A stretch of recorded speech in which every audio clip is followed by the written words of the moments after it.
Welcome, friends, to this section on ethics in business. So, we are going to discuss why ethics are so important for a business. So, if you look at the reasons why a business ethics is important, you will have a number of reasons. Support of ethical behavior, ethical conduct in running a business, and particularly valid for the situation of the startups. The ethical company will not be normally subjected to any malpractice because the systems are so tight and so transparent. So very hardly any chance even somebody want to commit a malpractice, they cannot. It also gives improved confidence for the organization because they are all doing business, all transactions they are recording, everything they are paying timely taxes, they are computing tax correctly. So no need to be worried about somebody coming and riding them like income tax people or some other governmental agencies. So since they are following all the rules of the law and to the spirit, so they can be very confident all the time. No problem of we may get caught. What if somebody will get caught? So they will not be there because you are all on a clean path. You can survive any bad situation because you are on an ethical path. Migration to another business or everything is very easy. So everything transparent, everything recorded. So growth is very good potential of the business. We will discuss the why growth is good for this. Then you are protecting the consumer. Consumers will have some rights as mandated by the government. So you are by following all the government rules, you are protecting the customer's right, thereby increasing your business yourself. Then you will have, by following the ethics, you will have very good relation with the society. Society will come in support of you when you are in trouble for any reason. You'll have very good public image because your ethical conduct will stand you apart from the crowd. It also protects the employees and other stakeholders since you are following all legally correct procedures, ethically correct procedures, morally correct procedures.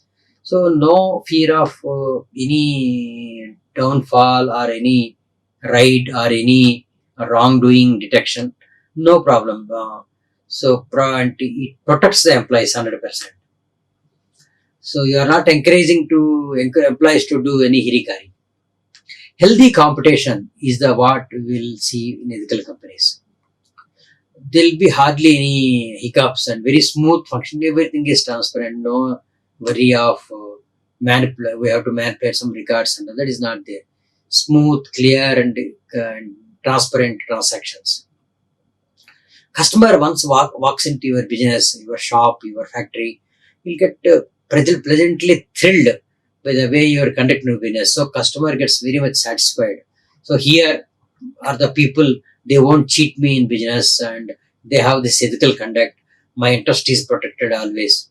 So that confidence customer gets and it gets more business. And your employees are engaged with the society, with the customers. So it is all win-win situation. Then what are those good attributes that business ethics comprise of? So morality, you have to take responsibility for your actions, you have to build trust, you have to follow principles, you have to value your relationships, you have to take choices which are environmentally friendly, and you should be reliable. Customer expects on the reliability from you. The same thing if you put in a list form, these are the attributes. Honesty. Honesty is the topmost priority in the ethical conduct. Fairness. You want to distinguish between X customer and Y customer, lady customer or gent customer, or a customer belongs to your village or some other foreign customer. You treat everybody equal. That is fairness. Then in all spheres, you will exhibit leadership. We'll dwell something more detail about the leadership in the next few slides. So leadership is what we are looking at the ethical organizations. And integrity is you won't get tempted by short-term benefits, seemingly easy to low-hanging fruits. You will always be guided by your integrity. You will always exhibit compassion. Even you cannot help a customer, you will declare so and you will empathize with him. You will take less, you will be respecting all the customers and the other stakeholders.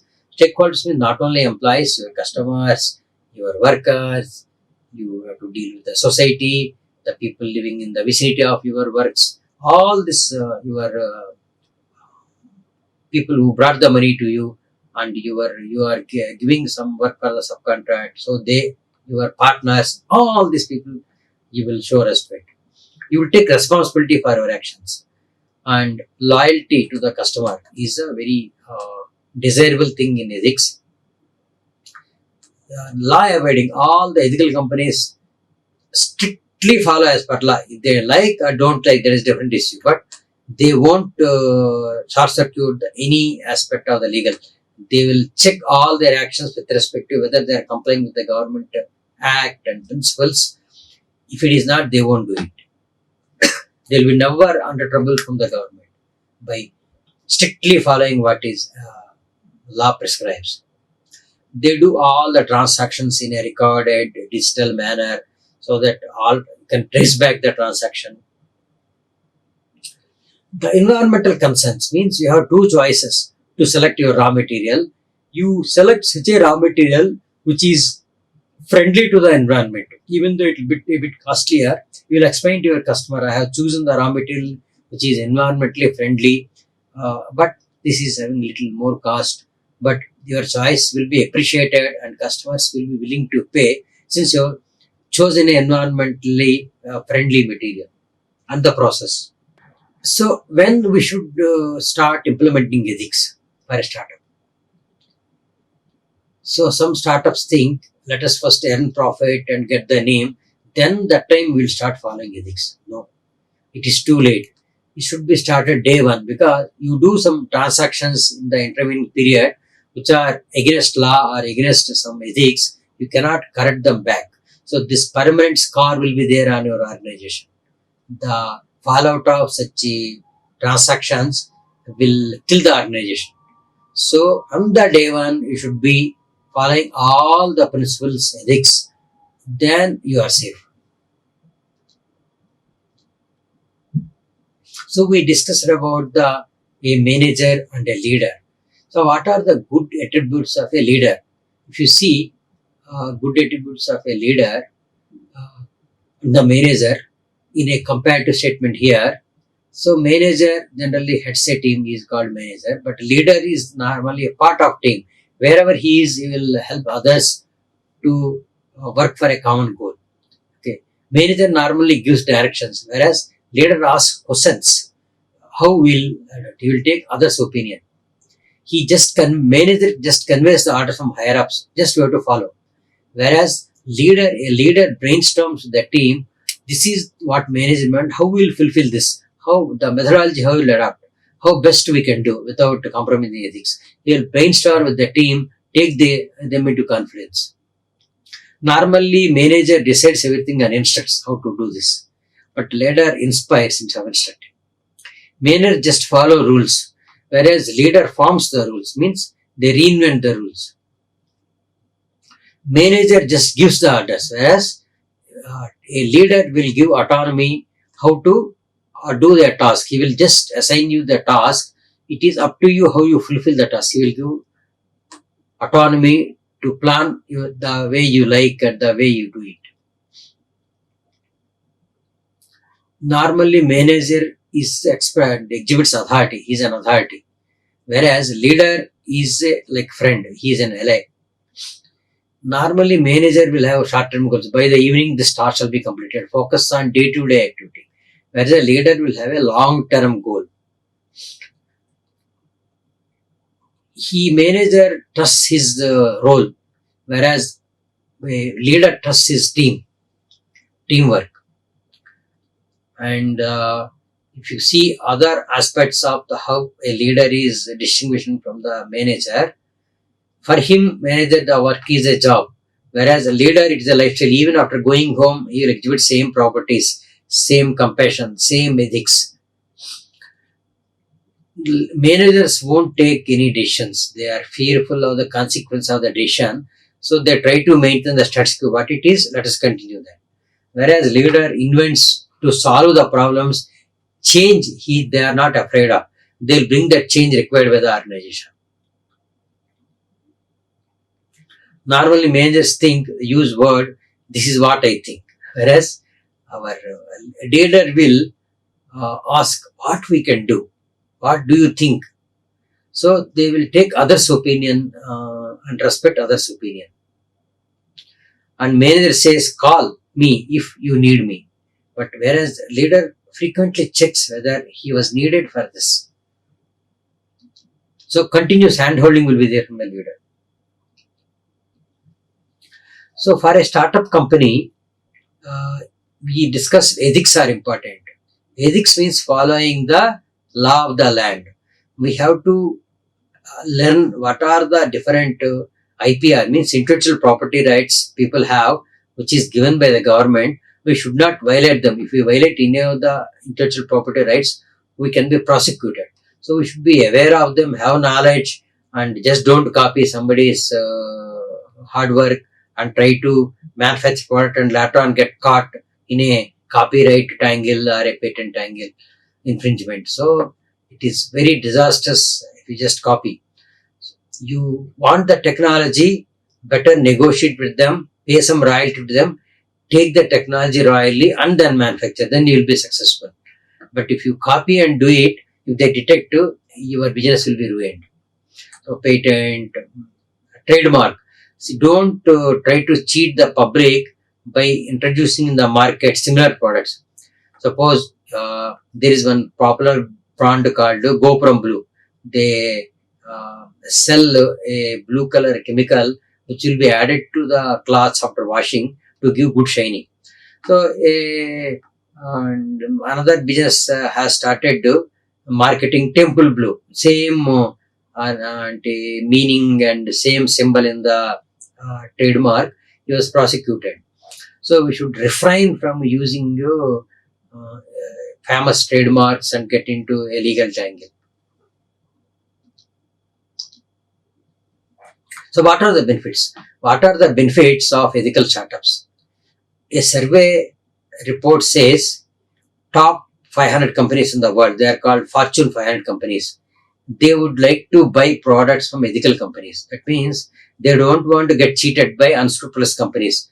Before buying anything from a organization, they will check the credentials of how ethical is this company. Then only they give the order, so that their interest is protected. In their own interest they do. So if you be ethical company, then you are likely to get good orders from the top 500 Fortune 500 companies.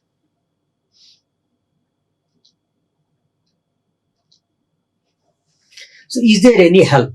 If you follow ethics, there are various stages of support available. At the bottom of the pyramid, there is a government and regular support. If you follow all the rules, government will come to rescue for any problem you face because you followed all the rules. Then if you are doing all the ethical practices, lot of talent exists. Lot of people would like to work for the companies which follow ethical standards, fairness in treatment between the employees, no discrimination with respect to gender, sex or any other discrimination. So best talent you will get like company like IBM, trust best talent because they are equal opportunity employers. The third stage, you will get all the good support from the millennium or Z next. So means the people who born after 1980 are very conscious of environmental concerns. So they would like to buy products from the ethical companies. Then you can build that trust and brand by following ethical practices, and ultimately you will achieve the growth in the long run. We are discussing qualities of a leader. So leaders are inward thinking, right? Inward thinking thoughts. So they check their thoughts. Whatever we generally blame others for all our problems, but most of the time it is we at the core of the problem. So if you can convert your thoughts to external dependent to inward internal dependent, it is easy for you to correct your own habits, your own procedures, your own this thing, than depending on others and wait for others to get reformed for you to do the progress, which is sometimes even difficult to achieve. You cannot reform whole world. First, you have to reform yourself. So, you have to look inward whether I can do anything about this problem. So, inward looking thoughts, some of the inward looking thoughts I have listed here. So, the startup sometimes says, my customer does not understand. But the inward thought should be, I need to explain in a better way. Did I properly explain to customer? Is there any lack from my side? So my inward looking thought will change the statement. Instead of my customer does not understand, I need to explain in a better way. The second example I can give is, I was late because there was a traffic. Okay. This is depend on others. If the traffic is there, I'll come late automatically. So, but inward looking thought for this will be, I need to start earlier and plan for the traffic. If traffic is there, we cannot do anything about the traffic. But you have to plan, count the time and start a bit earlier so that you will reach time. That is inward looking thought. The control is in your hand. Sometimes people complain the software is not working. But if you convert into inward looking thought, I don't know how to use the software. Frankly speaking, I don't know how to use the software. If that confection you make, you will make efforts to learn that software and make that software work. Instead of blaming on others that software did not work. Okay. Then, sometimes people startup launch the product, but they won't take care of all customer needs. They claim the product requirements are not clear. Somebody did not tell me like that. But if you convert that to inward looking thought, I have not asked the right questions to clarify what are the requirements of the customer on this product. And it is too common to blame the teammates by the startups. My teammates makes too many mistakes. If you convert that to inward looking thought, I have not trained my teammate. So if I trained, you would have been not made so many mistakes. And sometimes these people claim, I don't have time. But time is available, equal time for everybody. Time is the one which is equal for everybody. So that means we are not planned for it. I did not prioritize. This work I didn't recognize that I should prioritize. So that's why I could not do it. Had I been prioritized, I would have done that work. So instead of saying I don't have time, I should say I didn't prioritize. Then I'll prioritize next time and make it happen. And sometimes we feel and we say, my alarm did not go off, that's why I did not get up and come in time for the meeting or for the class. But if you convert into inward looking thought, I did not see my alarm, set my alarm correctly. Then some startups say, we did not get the right kind of employees for my startup. They blame on outside world, they didn't get the right employees. But if you convert this to an internal thought, it will become, I am not clear on the job requirements and the qualification requirements of the employees to be hired. If I had been known what are the qualification requirements and the other requirements for the job, I would have narrated and I would have selected the right people. And sometimes I say no one told me about this or that. But the point is, have I asked? I didn't ask. That is inward looking thought. Market does not encourage quality products.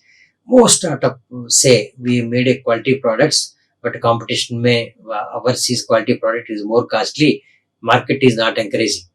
But if you convert into internal thought, I have not explained overall lifetime cost and benefits of the product.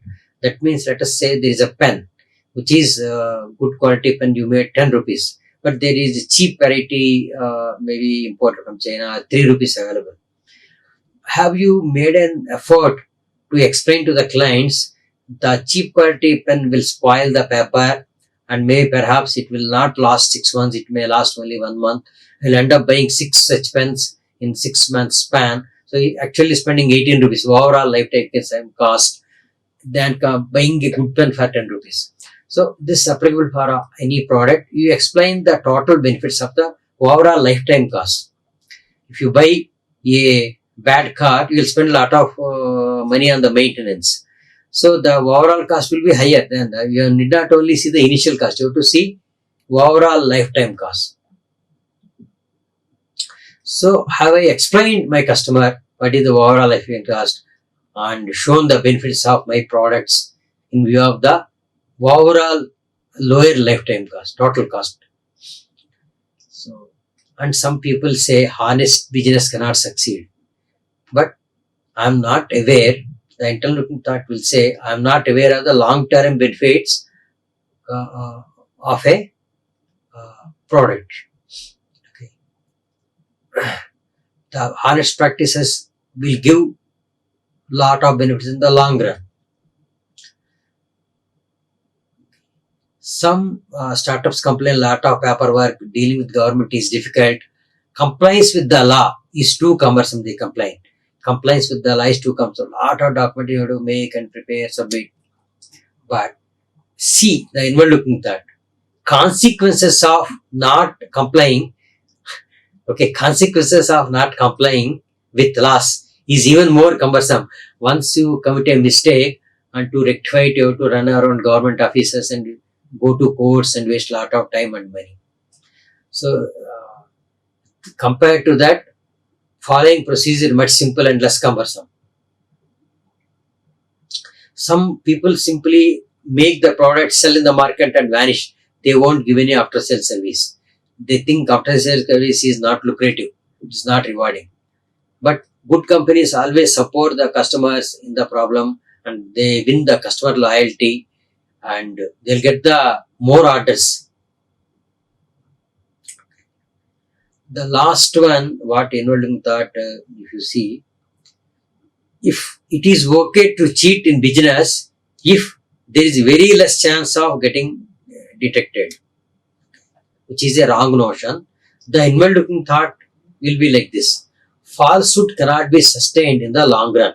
You can cheat once, but second time they will easily detect. Look at the case of Satyam Computers, very famous story. They were not practicing ethical and auditing practices. Entire company went down in a matter of 6 months. We'll anyway discuss this specific case in detail.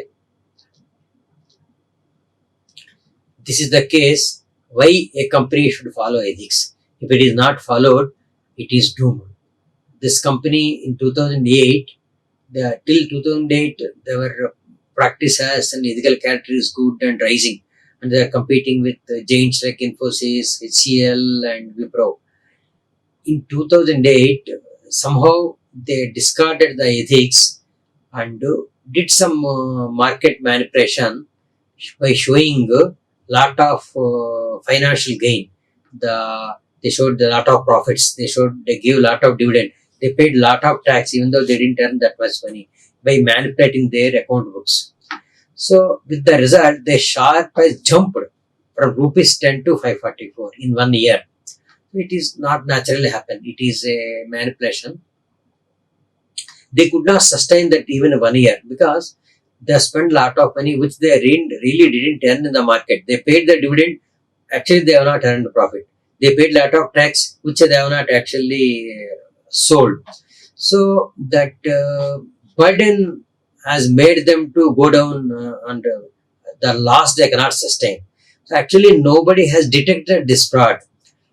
They are unable to sustain even 1 day. So then that founder, Dr. Ramalinga Raju, arranged a press conference, explained everything, how they cheated the stakeholders, government and everybody, and admitted everything.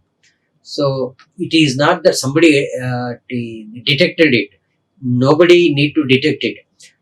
If we are trying to do a falsehood, it automatically either detected or you yourself cannot continue long.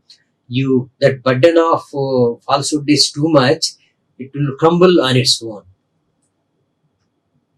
Finally, of course, the company with more than 1 lakh employees were rescued by some government efforts, and Mahendra has taken over the company, and a lot of employees were, I hope, retained. But this is a lesson for any company who want to do shortcuts to become rich. Another case in point is the Sahara Group. A lot of people would have heard this name. Even once Indian cricket is having the emblem of Sahara on their blazers, later on this company became infamous because they tried to cheat the people and use a lot of unethical practices, cheated the government. He was jailed. This founder, Subrata Roy, was jailed for a few years, and recently he died just 1 week back, November 15, 2023. He died of illness. He was, of course, on the time his payroll, but he was, before that, he spent 4 days in jail. Even in his jail, he didn't stop the unacceptable practices. The 10 years, beginning from 2010, they collected illegally without government approval 87,000 crores, and from large number of people, 6 to 7 crore people got affected, and all they defaulted on the repayments. And once government asked how this money came for the repayment, instead of answering straight, they have sent 127 truckloads of material. Uh, and it jammed the traffic in Bombay on that day, and they were doing a lot of gimmicks like this. It all started actually in 2008 when they collected more money than what legally permitted. The company worth is 100 crores, they can borrow maximum another 100 crores or something for business. They cannot borrow 10,000 crores. But these people has done like that by violating the RBI rules. RBI banned any further collection. Instead of learning that and doing good business, they found another loophole. They went for OFCD. It's optionally fully convertible debentures. There it is not comes under at that point of time. They felt it is not controlled by RBI, then we can do it. So they collected close to 80,000 crores. SEBI banned in 2012. They don't collect any further thing. So immediately Supreme Court also asked them to repay 25,000 crores and just gave 1 week time. So they could not pay. So the founder was jailed. Ultimately, company went down. The next case is a very recent case. There is this Jet Airways and its founder Naresh Goyal. They bankrupted by following a lot of unethical practices. They were doing very good before the scandal broke out. They were one of the prestigious airlines. They were competing with Indigo and Indian Airlines. So they on the day they could not even buy one fuel required for one flight. So the people refused to give fuel for that flight because they already due so much amount. At that point of time, they view to the banks 8,500 crores to all vendors like food suppliers, fuel suppliers, and they leased the so many aircrafts and they purchased some aircrafts. All that money, close to 36,500 crores, they were due to so much people. So, and even to employees, they view last 8 months they didn't pay salaries to the employees, close to 3,000 employees, 20,000 employees, 3,000 crores. So all this amount, if you add up, they defrauded the company and the government and the public to the extent of 3,000, and there are not much assets to sell and repay this. So the company was doomed. He was arrested in a case of money laundering case.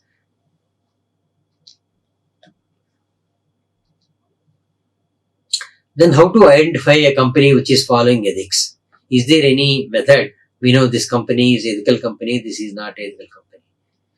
In foreign countries and even India also some companies are there.